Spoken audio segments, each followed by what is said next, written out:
ನಮ್ಮ ರಾಷ್ಟ್ರೀಯ ನಾಯಕರು ಆದ ನಮ್ಮ ಕಾಂಗ್ರೆಸ್ ಪಕ್ಷದ ಮಾಜಿ ಎಐಸಿಸಿ ಅಧ್ಯಕ್ಷರು ಆದ ನಮ್ಮ ನಾಯಕರು ಆದ ರಾಹುಲ್ ಗಾಂಧೀಜಿಯವರು ಮತ್ತು ಎಐಸಿಸಿ ಅಧ್ಯಕ್ಷರಾದ ಮಲ್ಲಿಕಾರ್ಜುನ ಖರ್ಗೆಜಿಯವರು ಮತ್ತು ಮುಖ್ಯಮಂತ್ರಿಗಳು ಸಿದ್ದರಾಮಯ್ಯವರು, ಉಪಮುಖ್ಯಮಂತ್ರಿಗಳು ಡಿ ಕೆ ಶಿವಕುಮಾರ್ ಅಣ್ಣವರು, ಎಲ್ಲ ಮಂತ್ರಿಗಳು ಕೂಡ ಕಾರ್ಯಕ್ರಮ 17ನೇ ತಾರೀಕು ಕಾರ್ಯಕ್ರಮವನ್ನು ಮಾಲೂರಲ್ಲಿ ಮಾಡಿದ್ವಿ. ಕೋಲಾರ ಲೋಕಸಭಾ ಕ್ಷೇತ್ರ ಸಂಬಂಧಪಟ್ಟಂಗೆ ಇವತ್ತು ನಮ್ಮ ಅಭ್ಯರ್ಥಿ ಗೌತಮ್ ಅವರು ಏನಿದ್ದಾರೆ, ನಮ್ಮ ಕೋಲಾರ ಲೋಕಸಭಾ ಕ್ಷೇತ್ರದಲ್ಲಿ ಗೌತಮ್ ಅವರು ಗೆಲ್ಲೋದ್ರಲ್ಲಿ ಯಾವುದೇ ಅನುಮಾನ ಇಲ್ಲ. ವಿಶೇಷವಾಗಿ ನನ್ನ ಮಾಲೂರು ಕೂಡ ಅಷ್ಟೇ. ಇಲ್ಲಿ ಕಾಂಗ್ರೆಸ್ ಶಾಸಕನಿದ್ದೀನಿ, ಸರ್ಕಾರ ಇದೆ. ನನ್ನ ತಾಲೂಕಿನ ಜನತೆಯನ್ನು ಎಲ್ಲನೂ ಕೂಡ ನಾನು ಕೈ ಮುಗಿದು ರಿಕ್ವೆಸ್ಟ್ ಮಾಡ್ತಾ ಇದ್ದೀನಿ. ಸರ್ಕಾರದ ಮುಂದೆ ನಮ್ಮ ತಾಲೂಕಿನ ಅಭಿವೃದ್ಧಿಗೆ ಅವಕಾಶ ಬೇಕಾಗ್ತದೆ. ನಮ್ಮ ಅಭ್ಯರ್ಥಿ ಕಾಂಗ್ರೆಸ್ ಅಭ್ಯರ್ಥಿಗೆ ಲೀಡನ್ನು ಕೊಡಬೇಕು ಅಂತ ನಾನು ಕೇಳ್ಕೊತಾ ಇದ್ದೀನಿ. ಸುಮಾರು ಜನ, ನೂರಾರು ಜನ, ಸಾವಿರಾರು ಜನ ಇವತ್ತು ಕಾಂಗ್ರೆಸ್ ಪಕ್ಷಕ್ಕೆ BJP ಮತ್ತು JDS ಮತ್ತು ಇಂಡಿಪೆಂಡೆಂಟ್ ಬಿಟ್ಟು ಇವತ್ತು ಸೇರ್ಪಡೆಗಳಾಗ್ತಾ ಇದ್ದಾರೆ. ಎಲ್ಲೇ ಹೋಗಲಿ ನಾವು ಅನ್ಕೊಂಡಿದ್ದಕ್ಕಿಂತ ಹೆಚ್ಚಿಗೆ ಬೆಂಬಲವನ್ನು ಕೊಡ್ತಾ ಇದ್ದಾರೆ. ಮಾಲೂರು ತಾಲೂಕು ಕೂಡ ನಾವು BJP JDS ಮೈತ್ರಿ ಅಭ್ಯರ್ಥಿಗಿಂತಲೂ ತುಂಬ ಲೀಡಲ್ಲಿ ಇರ್ತೀವಿ. ಹೌದು, ನಿಜ ಕೂಡ ಅವ್ರ ಕ್ಯಾಲ್ಕುಲೇಷನ್ ಕರೆಕ್ಟ್ ಇದೆ. ನಾನು ಬರೀ 52,000 ಓಟಿದ್ದೀನಿ. ಅವರು ನನಗಿಂತಲೂ ಸುಮಾರು ನನ್ನ ಪ್ರಕಾರ 1,20,000 ಚಿಲ್ಲರೆ ಓಟ್ ಮುಂದೆ ಇದ್ದಾರೆ.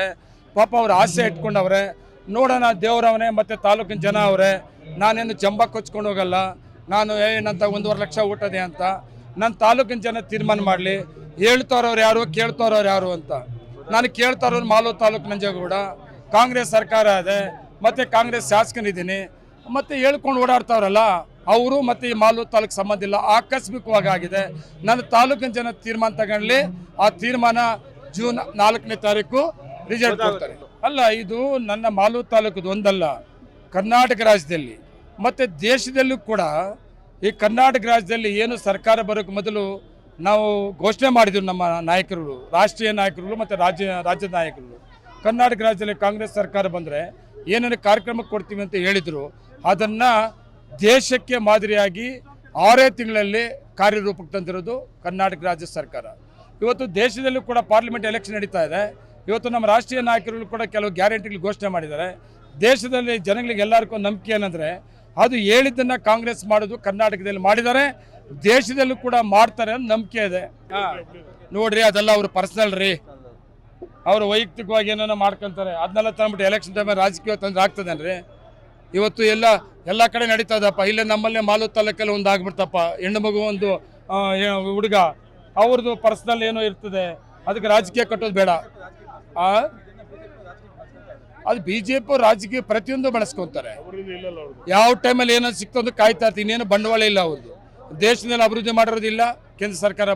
ಮೋದಿಯವರು ಮುಖ್ಯಮಂತ್ರಿ ಆಗಿದಾಗ ರಾಜ್ಯದಲ್ಲಿ ಕೂಡ ಏನು ಡೆವಲಪ್ಮೆಂಟ್ಸ್ ಮಾಡಿ ಹೇಳ್ಕೊಳಕ್ಕೆ ಏನೂ ಇಲ್ಲ. ಇಂಥ ಯಾವುದಾದ್ರು ಸಿಕ್ಕಿದ್ರೆ ಎತ್ತು ಕಟ್ಟಕ್ಕೆ ಅದೇ ಡೆವಲಪ್ಮೆಂಟ್ಸ್ ಅವರು.